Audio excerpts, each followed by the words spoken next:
ፋኖ በጎንደር በብዙ አቅጣጫ ባደረገው ብርቱ ተጋድሎ ከፍተኛ ድል መቀዳጀቱን ሲያስታውቅ በዚሁ ቀጠና ከጎንደር ከተማ በቅርብ ርቀት ለወራት በብቃት ያሰለጠናቸውን የኮማንዶ ምልምል ሰራዊት አስመርቋል። ህወሓት በቆቦ በኩል ጦርነቱን ሊጀምረው መሆኑን ባስታወቀበት ዕለት ከመቀሌ በርካታ የጦር ሰራዊት ተጭኖ አላማጣ ገብቷል። በራያ ዛታ አዲስ ነገር የተከሰተ ሲሆን ወዲህ ደግሞ የብልጽግናው አገዛዝ ምላሽ እየተጠበቀ ነው። መራጭ ህዝብ በሌለበት ምርጫ ለማድረግ እየተንቀሳቀሰ የሚገኘው ብልጽግና በአማራ ክልል ምን ገጠመው? በወለጋ የተሰማውስ ምንድን ነው? ከባህር ማዶ ያልተሰሙ አዳዲስ ዜናዎችንና ልዩ ትንታኔዎች የቀን ዜናችንን እናስደምጣችኋለን። ሰላም ጤና ይስጥልኝ። በዓለም ዙሪያ የምትገኙ ውድ የጣና ሳተላይት ቴሌቪዥን ተከታታዮች በያላችሁበት አክብሮታዊ ሰላምታችን ይድረሳችሁ እያልን የጣና ሳተላይት ቴሌቪዥን የቀን ዜናችንን እናስደምጣችኋለን።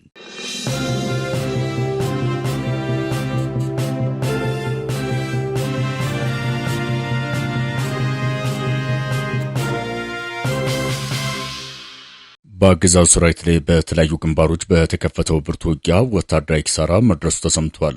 የአማራ ፋኖ ብሔራዊ ንቅናቄ ጎንደር ጠቅላይ ግዛት በላይዝ 305ኛ ኮር በጎንደር የተለያዩ አካባቢዎች በአራት አቅጣጫ አደረኩት ባለው ውጊያ በርካታ የአገዛዙ ወታደሮች መገደላቸውን አስታውቋል። ሙሉ ቀን በወሰደው የጎንደሩ ተጋድሎ የፋኖ ኃይሎች በሁሉም ቦታዎች በከፈቱት ውጊያ ከፍተኛ ድል ተቀዳጅተዋል ተብሏል። ከሳንጃ ተነስቶ ወደ መሬና ቀበሌ ሲንቀሳቀስ ነበር የተባለ የአገዛዙ ኃይል በፋኖ ኃይሎች በተፈጸመበት የደፈጣ ጥቃት ከፍተኛ ሰብአዊና ቁሳዊ ኪሳራ አስተናግዶ ቀጠናውን ለቆ መውጣቱን የጣና ሳተላይት ቴሌቪዥን የግንባር ምንጮች ገልጸዋል። በሌላ መስመር ከጠገዴ ወረዳ ሶረቃ መነሻውን አድርጎ ወደ አሸሬ ሲንቀሳቀስ በነበረ ኃይል ላይ ፋኖ በፈጸመው የደፈጣ ጥቃት በርካታ የአገዛዙ ወታደሮች ሞትና ቁስለኛ መሆናቸው ተሰምቷል።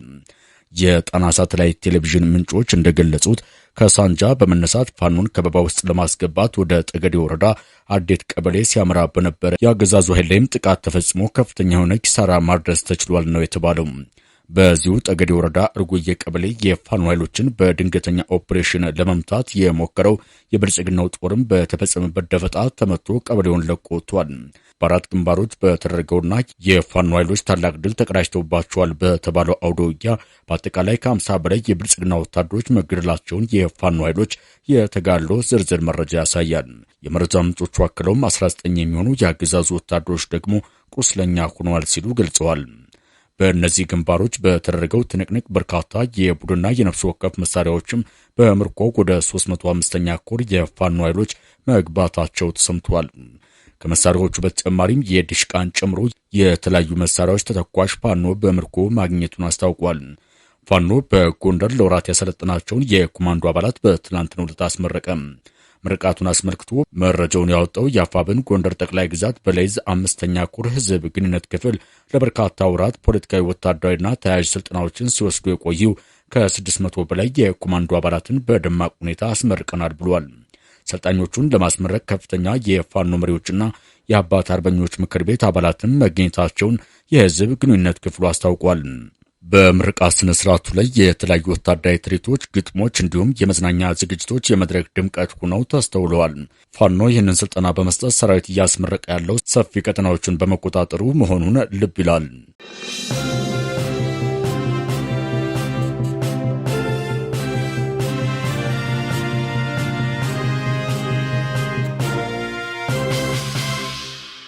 ፋኖ በጎንደር በጎጃምና በሸዋ የብልጽግናውን አገዛዝ የምርጫ ቅስቀሳ ማደናቀፉን አስታወቀም። በጎንደር ጋይንት፣ እብናትና እስቴ ሊደረጉ የነበሩ የአገዛዙ የምርጫ ቅስቀሳዎች በተፈጸመ ድንገተኛ ጥቃት መደናቀፋቸውን የአካባቢው የፋኖ ኃይሎች አስታውቀዋል። በሸዋ የተከማቸ የምርጫ ካርድን ጨምሮ ሌሎች ቁሳቁሶችን ፋኖ በእጁ ያስገባበትን ተጋድሎ ማድረጉን እና ሰልፉን ማደናቀፉን የዙ ቃል አቀባይ አስታውቋል። በምስራቅ ጎጃም 2 ከተሞች ሊደረግ የነበረው የብልጽግና የድጋፍ ሰልፍ ፋኖ ወደ ከተሞቹ በመግባቱ መስተጓጉሉ ተሰምቷል። ብልጽግና ከተሞች ላይ እንኳን ሰላማዊ እንቅስቃሴዎችን ለማድረግ ተገድቦ በሚገኝበት በዚህ ወቅት የምርጫው ቀን ደግሞ 1 ሳምንት ብቻ ቀርቶታል። በጎጃም በብልጽግናው የተጠራው የድጋፍ ሰልፍ በፋኖ ኃይሎች መስተጓጎሉም ተገልጿል። በምስራቅ ጎጃም ዞን በግንደወይን ከተማ አስተዳደርና ጎንቻ ሲሶ እነሴ ወረዳ የሚካሄደውን የብልጽግና ፓርቲ የድጋፍ ሰልፍ ለማደናቀፍ ጥረት ያደረጉት የፋኖ ኃይሎች የፓርቲውን አጀንዳ መቀማት በወታደራዊ ድል ቀይረነዋል ሲሉ ተናግረዋል። የፋኖ ኃይሎች በከተሞቹ ዙሪያ ባደረጉት ውጊያ ቁጥሩ ያልታወቀም የአገዛዙ ወታደር ጉዳት ማስተናገዱ ተሰምቷል። ውጊያው ተጠናክሮ በቀጠለበት ወቅት የአገዛዙ ሰራዊት የፋኖን ጥቃት ለመመከት ከባድ መሳሪያዎችን በስፋት መጠቀማቸው ተገልጿል። በዚህ በወረዳው በነሴ ቆል ቀበሌ የእምነት ተቋማት ላይ የከባድ መሳሪያ ተኳሽ በመውደቁ የገብርኤል ቤተክርስቲያን አገልጋይ የሆኑት እማሆይ እመቤት ፈጠነ የሚባሉ መነኩሴ መገደላቸው ተገልጿል። በከባድ መሳሪያው ድብደባ ከመነኩሴዋ በተጨማሪም ሌሎች ንጹሃኖችም ሳይጎዱ እንዳልቀሩ ምንጮቹ ለጣና ሳተላይት ቴሌቪዥን ገልጸዋል። በሌላ ዜና በወለጋ አማራ ተወላጆች ላይ እየተፈጸመ ያለውን የግፍ ግድያ ለመከላከል የተደራጁ ወጣቶች ህዝብን ለአስገዳጅ አፈሳ ለመዳረግ በገባ የአገዛዙ ሰራዊት ላይ እርምጃ መውሰዳቸው ተገልጿል። በዚህ ጥቃት በርካታ የአገዛዙ ኃይልና ከፍተኛ ወታደራዊ አዛዦች መገደላቸውም ተሰምቷል።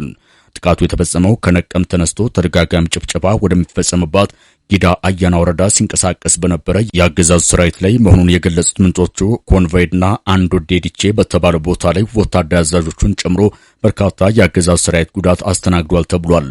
በጥቃቱ የማዕከላዊ ዕዝ ምክትል አዛዥ ብርጋዴር ጀነራል አስናቀ አይተነውን ጨምሮ አንድ ሙሉ ሬጅመንት የአገዛዙ ኃይል እርምጃ እንደተወሰደባቸው ከአካባቢው የወጡ መረጃዎች ገልጸዋል።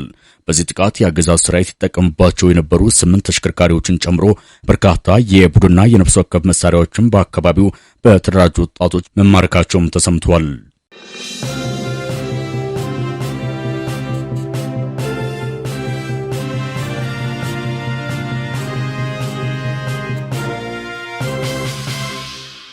በመሃል ትግራይ የታደሰ ወረደን ጊዜ አስተዳደር እያፈረሰና ሹምሽር እያደረገ የሚገኘው ህወሓት በጀነራሎቹ በኩል ባወረደው መመሪያ ሰራዊታችን ለማይቀረው ጦርነት በተጠንቀቅ ቆሞ እንዲጠብቀን ማለቱ ተሰምቷል። የህወሓት ከፍተኛ ወታደራዊ መሪዎችና የአካባቢው አስተዳደሮች ባለማጣ ከተማ ዝግ ስብሰባ ማድረጋቸውንም የጣና ሳተላይት ቴሌቪዥን የውስጥ ምንጮች ገልጸዋል። የህወሓት ወታደራዊ መኮንኖችና የአካባቢው ሹሞች ባለማጣ ከተማ ባደረጉት ስብሰባ 2 መልእክቶችን ያስተላለፉ ሲሆን ወታደራዊ መኮንኖቹ ለሰጡት መመሪያ ማስፈጸሚያ የሚሆን የጦር መሳሪያና ተጨማሪ የሰው ኃይል ወደ ቀጠናው ማስገባታቸውም ተረጋግጧል። የህወሓት ወታደራዊ አዛዥ ባስተላለፉት ጠንካራ መልእክት በራያ አላማጣና አካባቢው ሰፍሮ የሚገኘው የህወሓት ታጣቂ ኃይል በነጌታቸው ረዳ ለሚመራውና ራሱን የትግራይ የሰላም ኃይሎች በሚል የሚጠራው ቡድን ላይ የሚያሳዩትን መለሳለስ አቁመው በአዲስ ወታደራዊ እርምጃ እንዲወስዱ ትዕዛዝ አጥብቀው መልእክት አስተላልፈዋል ነው የተባለው። የጣና ሳተላይት ቴሌቪዥን የውስጥ ምንጮች እንደገለጹት ወታደራዊ አዛዦቹ በመድረኩ ባስተላለፉት መልእክት ሰራዊታችን ከውስጥ ለመከፋፈል ቆርጦ የተነሳ አካል በመኖሩ ውስጣችን ፈትሸን የማያዳግም እርምጃ እንወስዳለን ማለታቸውን ገልጸዋል።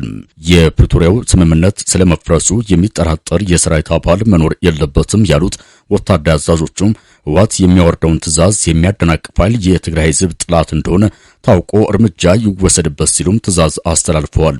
ህወሓት አሁን እየተዘጋጀበት ያለው ጦርነት የትግራይ ክልል ዳር ድንበሮች እስኪመለሱና የትግራይን ህዝብ ነጻነት እስክናውጅ ነው ያሉት ወታደራዊ አዛዦቹ ይህን ሳናሳካ ወደ ኋላ የሚያፈገፍግ የህወሓት ታጣቂም ሆነ የትግራይ ወጣት መኖር የለበትም ሲሉም አክለዋል።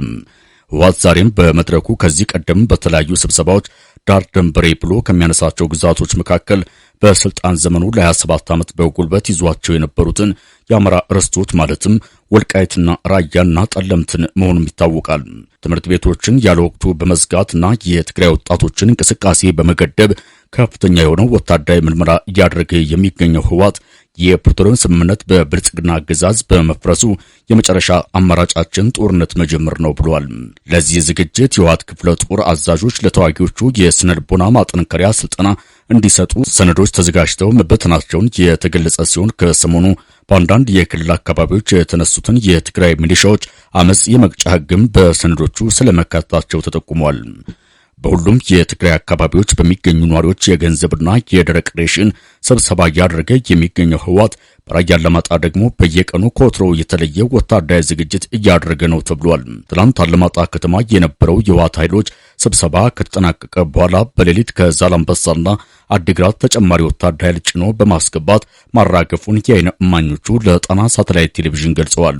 የዓይን እማኞች እንደገለጹት ከአዲግራትና ዛላምበሳ የተነሱ ናቸው የተባሉ 4 ተሳቢዎች ታጣቂዎችን በመሆኒ ከተማ ያራገፉ ሲሆን ዛሬ ጠዋት ደግሞ ታርጋ በሌላቸው 3 ካሶኒ እና በ2 ኤፍኤስአር የጦር መሳሪያዎችን ጭኖ በማይጨው ከተማ ጥለውን ግዘው ትምህርት ቤት ማራገፉን ገልጸዋል።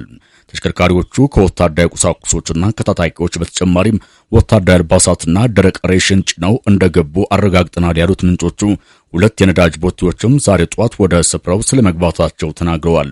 ይህ ዜና እየተጠናከረ ባለበት ሰዓት የወጡ ሌሎች መረጃዎች እንደሚያመለክቱት በቆቦና አካባቢው ከባድ ውጥረት መፈጠሩን ጠቁመው የመድፍ ድብደባ ስለመኖሩም አክለዋል። በዚህም ራያ አላማጣ፣ መረዋዳይ ወታደራዊ እንቅስቃሴዎች በብዛት እየታዩ ሲሆን ቁጥራቸው በርከት ያለ የህወሓት ታጣቂ ኃይሎችም ኮረም ከተማ የሚገኙ የህዝብ ተሽከርካሪዎችን በማስገደድ ወደ ማይዶና ዛታ እያመላለሱ መሆናቸውን የዓይን እማኞቹ ገልጸዋል።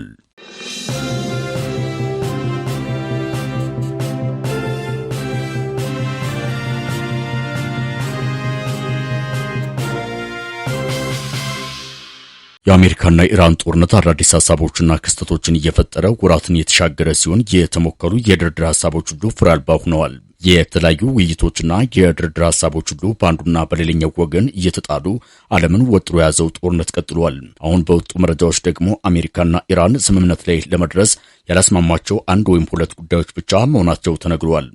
ለ60 ቀናት የሚቆይ የተኩስ አቁምና የሆርሙዝ ወሽመጥን ዳግም መክፈት ላይ ከስምምነት ሊደርሱ መቃረባቸውን ዘግበዋል። አሁንም የድርድር ሐሳቦች የቀጠሉ ሲሆን ኢራን ያለ ሶስተኛዋ ጠቅላይ መሪዋ ሙጃተባ ኻሜኒ ፍቃድ ምንም አይነት ውሳኔ አይወሰንም ብላለች። የኢራኑ ፕሬዝዳንት መሱድ ፔስኪያን ወግ አጥባቂ አመለካከት ያላቸው ኢራናዊ የፓርላማ አባል ካምራን ጋዛፋሪ በሳምንቱ መጀመሪያ የተኩስ አቁም ስምምነቱን ያለ ኻሜኒ ፍቃድ መቀበላቸውን ተችተዋል። የ56 ዓመቱ የኢራኑ አዲሱ ጠቅላይ መሪ ከተሾሙ ወዲህ በሕዝብ ፊት ታይተው ባይታወቁም ጠቅላይ መሪው በርካታ የጽሑፍ መግለጫዎችን እንዳስተላለፉ ቢቢሲ አስነብቧል። ፔዝሽኪያን ጨምሮ በርካታ ከፍተኛ የኢራን ባለስልጣናት በቅርብ ሳምንታት ከኻሜኒ ጋር ተገናኝተዋል ብሏል ዘገባው። ኻሜኒ በጽሑፍ መልእክቶቻቸው አሜሪካና እስራኤልን በመቃወም የኢራን አቋም ያረጋገጡ ሲሆን ስለአሁኑ ድርድር ግን አስተያየት አልሰጡም ብሏል ቢቢሲ በዘገበው። የጠቅላይ መሪው የጤና ሁኔታ ጥርጣሬ ላይ እየወደቀም ሲሆን አባታቸው አሊ ኻሜኒ ሲገደሉ እርሳቸውም ቆስለዋል ተብሎም ይገመታል። የአሜሪካ መከላከያ ኃላፊ ፔንቴጌስት ቀደም ሲል ኻሜኒ በከፍተኛ ደረጃም ተጎድተዋል ማለታቸው ይታወሳል። ይህንን ግን የኢራን ጤና ሚኒስቴር አስተባብሏል። የኢራን ከፊል መንግስታዊ የዜና ወኪል የሆነው ታሰኒም በበኩሉም አሜሪካና ኢራን ስምምነት ላይ ለመድረስ 1 ወይም 2 የሚሆኑ አንቀጾች እንዳላስማማቸው አስታውቋል። በአሜሪካ በሚደረግ እንቅስቃሴ ምክንያት ስምምነቱ እስካሁን መጠናቀቅ እንዳልቻለም ተመላክቷል። የዜና ወኪሉ አደራዳሪዋ ፓኪስታን ስለ ኢራን አቋም ተነግሯታል ያለ ሲሆን የአሜሪካ እንቅፋት ከቀጠለ ስምምነቱ ሊጠናቀቅ እንደማይችል ስጋቱን አስቀምጧል። ከኢራን እስላማዊ አብዮታዊ ዘብ ጋር ቅርበት ያለው ፋርስ የዜና ወኪል ደግሞ የኢራን ፈንዶች በነዳጅና ተዛማጅ ምርቶች ላይ የተጣሉ ማዕቀቦች ስምምነት እንዳይፈጸም ምክንያት ሆነዋል ብለዋል። አክሲዮስና ኒውዮርክ ታይምስ እንደዘገቡት ሁለቱ ሀገራት ለ60 ቀናት የሚቆይ የተኩስ አቁምና የሆርሙዝ ወሽመጥን ዳግም መክፈት ላይ ከስምምነት ሊደርሱ መቃረባቸውን ዘግበዋል። በ60 ቀናቱ የተኩስ አቁም ወቅት የመርከቦችን ነጻ እንቅስቃሴ ለማመቻቸት የተቀበሩ ፈንጆችን ኢራን ስታስወግድ፣ አሜሪካ በበኩሏ የኢራን ወደቦች ላይ የጣለችውን እገዳ ታነሳለች ብሏል ቢቢሲ ባስነበበው ሰፊ አተታም። የኢራን የኒውክሌር ፕሮግራምና በከፍተኛ ደረጃ የተብላላ ዩራኒየም ጉዳይ በስምምነቱ ውስጥ ስለመካተታቸው በግልጽ የተባለ ነገር የለም። ስምምነቱ የተኩስ አቁሙን ለ60 ቀናት በማራዘም የሆርሙዝ ወሽመጥ ዳግም እንዳይከፈት የሚያደርግ ይሆናል ተብሎም ተስፋ ተጥሎበታል። እንደ ቢቢሲ ዘገባ ከሆነ በ60 ቀናቱ የተኩስ አቁም ኢራን የሆርሙዝ ወሽመጥን እንደምትከፍትና የመርከቦች እንቅስቃሴ ያለምንም ቀረጥ እንዲፈቀድ ይደረጋል ተብሏል። ኢራን በሆርሙዝ ወሽመጥ ላይ ያስቀመጠቻቸውን ፈንጆች ታነሳለች የተባለ ሲሆን ይህ ደግሞ መርከቦቹ በነጻነት እንዲቀዝቡ ያደርጋል። አሜሪካ በበኩሏ በኢራን ወደቦች ላይ የጣለችውን እገዳ የምታነሳ ሲሆን ኢራን ነዳጇን በነጻነት መሸጥ እንዳትችል የተጣለው ማዕቀብ ይነሳል ተብሏል። ረቂቅ ስምምነቱ ኢራን የኒውክሌር ጦር መሳሪያ ለመታጠቅ የምታደርገውን ጥረት እንድታቆም እንዲሁም የበለጸገ ዩራኒየም ፕሮግራሟን እንድታቋርጥ በተጨማሪም በከፍተኛ ደረጃም የተብላላ ዩራኒየሟን ከሀገር ለማስወጣት ድርድር እንድታደርግ እንደሚጠይቅ አክሲዮስ ዘግቧል። ኢራን ለአደራዳሪዎች በኒውክሌር ፕሮግራሟ ላይ በተብላላው ዩራኒየም ዙሪያ ከአሜሪካ ጋር ለመነጋገር ፈቃደኛ መሆኗን በቃል መናገሯ ቢገለጽም የተረጋገጠ ነገር ስለመኖሩ ቢቢሲ የአክሲዮስ ምንጮችን ጠቅሶ ዘግቧል። አሜሪካ በበኩሏ በ60 ቀናት ውስጥ ማዕቀቦችን ለማንሳት እንዳይንቀሳቀሱ የተደረጉም የኢራን ፈንጆች ላይም ለመነጋገር ተስማምታለች ተብሏል። አንድ ከፍተኛ የኢራን ባለስልጣን ለሮይተርስ የዜና ወኪል እንደገለጹት ደግሞ ቴህራን በከፍተኛ ደረጃ የተብላለውን የዩራኒየም ክምችቷን ለማስረከብ እንዳልተስማማች ተናግሯል። ከአሜሪካ ጋር ባለው የመጀመሪያው ዙር ስምምነት የኢራን የኒውክሌር ጉዳይ አለመነሳቱንም ገልጸዋል። በከፍተኛ ደረጃ የተብላላ የኢራን ዩራኒየም ከሀገር ለማስወጣት በሚመለከት ምንም አይነት ስምምነት አልተደረሰም ነው ያሉት። ጦርነቱ ሲጀመር ኢራን 440 ኪሎ ግራም ዩራኒየም እንዳላትና ይህም 60 በመቶ በከፍተኛ ደረጃ የተብላላ መሆኑን አንድ የአሜሪካ ባለስልጣን ተናግረው እንደነበር ይታወሳል። ወደ ኒውክሌር ጦር መሳሪያነት ሊቀየር የሚችለው በከፍተኛ ደረጃ የበለጸገም ዩራኒየም በአብዛኛው በኢስፋሃን እንደተከማቸ ይታመናል።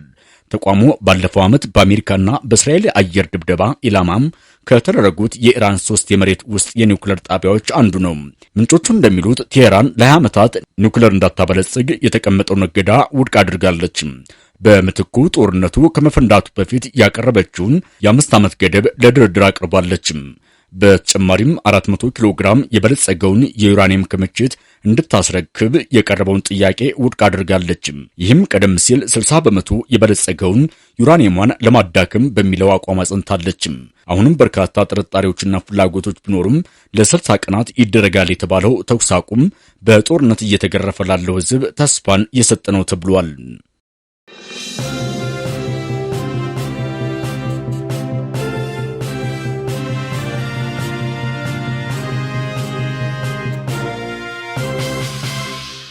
የአዲስ አበባ ሚዲያ ምክር ቤት ወቅታዊ መግለጫ። የኢትዮጵያ ሕዝብ በምርጫ ተብየው ባለመሳተፍ ወይንም የድምጽ መስጫ ወረቀቱን በማበላሸት መቃወም አለበት። እውነተኛ ተቃዋሚዎች ራሳቸውን ከምርጫ ተብየው ማግለል ይገባቸዋል። ግንቦት 17 ቀን 2018 ዓ.ም። የአዲስ አበባን ሕዝብ ጨምሮ አብዛኛው የኢትዮጵያ ሕዝብ ከተፈጥሮ የተጎናጸፈውንና በአገዛዞች የተነጠቀውን ሉዓላዊ ስልጣኑን መልሶ በእጁ ለመጨበጥ በተለያየ መንገድ ትግል እያደረገ ባለበት በአሁኑ ጊዜ ሰባተኛው ሀገር አቀፍ ምርጫ የሚባል የተለመደና አሰልቺ ድራማ እየተወነ ይገኛል። የዘንድሮው 2018 ምርጫ ተብዬ ከባለፉት 6 ምርጫዎች የተለየ የሚያደርገው በትግራይ ክልል 100 ከመቶ፣ በአማራ ክልል በግምት 80 ከመቶ፣ በኦሮሚያ፣ በጋምቤላ፣ በአፋር፣ በሶማሌና በቤኒሻንጉል ክልሎች በርካታ የገጠር ቀጠናዎችን ጨምሮ በአጠቃላይ ከ45 ከመቶ በላይ ኢትዮጵያውያን በጦርነት ምክንያት ሊሳተፉ የማይችሉበት መሆኑ ነው። ከዚህ እውነታ በተቃራኒ አገዛዙ በአማራና ኦሮሚያ ክልሎች ምርጫ ለማካሄድ 97 በመቶ አስቻይ ሁኔታ አለ በማለት ሰሞኑን በይፋ እየቀጠፈ መገኘቱን ለሕዝባችን የማንቂያ ደውል ሊሆንለት ይገባል። በተጨማሪም ባለፉት 6 ምርጫ ተብዮች እንኳ ታይቶ በማይታወቅ ደረጃ በአንጻራዊነት አማራጭ ሊሆኑ የሚችሉ ጠንካራ ተቃዋሚዎች የሌሉ መሆናቸውንም መላው ዓለም የሚያውቀው ሐቅ ነው። ይህም 6ኛው ምርጫ 2013 ተብየውን ነፃ ለማስመሰል ብልጽግናን ሊያሸንፉ ከተፈቀደላቸው ከ5 የማይበልጡ ተቃዋሚዎች መካከል የተወሰኑት ያለመከሰስ መብታቸው ሳይነሳ ለእስር ተዳርገው እየተሰቃዩ ያሉበት ሁኔታ ይበልጥ ተጠናክሮ እንደሚቀጥል ፍንትው አድርጎ ያሳያል። ይህንን ግምት ውስጥ በማስገባት እውነተኛ ተቃዋሚዎች ራሳቸውን ከምርጫ ሊያገሉ ይገባል። የአዲስ አበባ ሕዝብ ሆይ ባለፉት 5 ዓመታት በአዲስ አበባ ከተማ ከግማሽ ሚሊዮን የሚበልጡ ነዋሪዎች ጥረው ግረው በመሃል ከተማ ያፈሩትን ወይንም በውርስ ያገኙትን አንጡራ ሀብታቸውን በኮሪደር ልማት ስም ያለበቂ ካሳ ተነጥቀው ከተማ ዳርቻ ላይ ተጥለዋል። ይህ በማር የተለወሰ መርዝ ከተማዋን ለማዘመን እንደሚደረግ ተደርጎ የሚቀርብ ቢሆንም አገዛዙ መጤና ወራሪ ብሎ በፈረጀው ላይ የወጠነው የዘር ማጽዳት ኤትኒክ ክሊንሲንግ ካምፔይን አካል መሆኑ መላው ኢትዮጵያን የሚያውቁት የአደባባይ ሚስጥር ነው። በዚህ ሂደት በሕጋዊ ማፈናቀል ከነዋሪዎች የተቀማው የመሃል ከተማ አንደኛ ደረጃ መሬት ብዙ ቢሊዮን ብሮች የሚያወጣ በመሆኑ የኦህዴድ ባለስልጣናትና ሎሌዎቻቸው ያለምንም ሀፍረት እየተከፋፈሉ በወላጃቸው ውሃት ዘመን የተጀመረውን የፖለቲካና የንግድ ጋብቻ አስቀጥለዋል። ስለዚህ የተከበርከው የአዲስ አበባ ሕዝብ ሆይ ከምርጫ 97 ታሪካዊ ምርጫ በስተቀር ከአብራክ የወጡ እውነተኛ አማራጭ ተወካዮች የተሳተፉበት ምርጫ እንዳልተካሄደ ግምት ውስጥ አስገብተና በዘንድሮ 7ኛው ምርጫ ተብዬ ደግሞ ወይ ተፈናቅለ ወይ ለመፈናቀል ተራ እስኪደርስ እየጠበቅ በመሆኑም አፈናቃይህ የሆነውን አገዛዙ ባቀነባበረው ድራማ ላይ ታዳሚና ተሳታፊ በመሆን በራስ ጥፋት ላይ አሻራህን ማኖር የለብህም። ከምርጫ ዕለት ዋዜማ ጀምሮ በርህን ዘግተ ቤት በመቀመጥ ወይንም በግዳጅ የምትሳተፍ ከሆነም የድምጽ መስጫ ወረቀቱን በማበላሸት ተቃውሞውን እንድትገልጽ ጥሪ እናቀርብልሃለን። የጥሪያችን ተሳካም አልተሳካም የአዲስ አበባ ትግል ዳግም እንዲቀጣጠል የምናደርገውን ትግል ይበልጥ እንደምናጠናክር በዚህ አጋጣሚ ልንገልጽልህ እንወዳለን። አዲስ አበባዎች እየተሰባሰብን ነው። የኢትዮጵያ ሕዝብ ሆይ አገዛዙ አገርህን እንደ ሀገር ሕዝብን እንደ ሕዝብ የሚያስቀጥል ሳይሆን በተቃራኒው በከፋፍለ ግዛ ስልት ሕዝብን ከሕዝብ ጋር እያጋጨ የሥልጣን ዘመኑን እስከቻለው ድረስ ለመለጠጥ እየሠራ የሚገኝና የሥልጣን ዘመኑ ሲያበቃም እንደ ወላጅ አባቱ ሕወሓት ሀገር በትኖና ጄኖሳይድ ፈጽሞ ለመሄድ የቋመጠ የከንቶች ስብስብ ነው። የአማራን ሕዝብ በማንነቱ እየለየ በሚሊዮኖች የሚቆጠሩ ንጹሐንን አፈናቅሏል፣ ጨፍጭፏል። በአማራ ሕዝብ ላይ መደበኛ የጄኖሳይድ ጦርነት ካወጀ ድፍን 3 ዓመታት የሞላው ሲሆን ኦሮሚያ ክልልም የጦር ወንጀል የሚፈጸምበት የጦርነት አውድማ አድርጎታል። በትግራይም ሌላ ዙር አውዳሚ ጦርነት ለማድረግ ከፍተኛ መዋዕለ ንዋይ ያፈሰሰ ዝግጅት ላይ ይገኛል።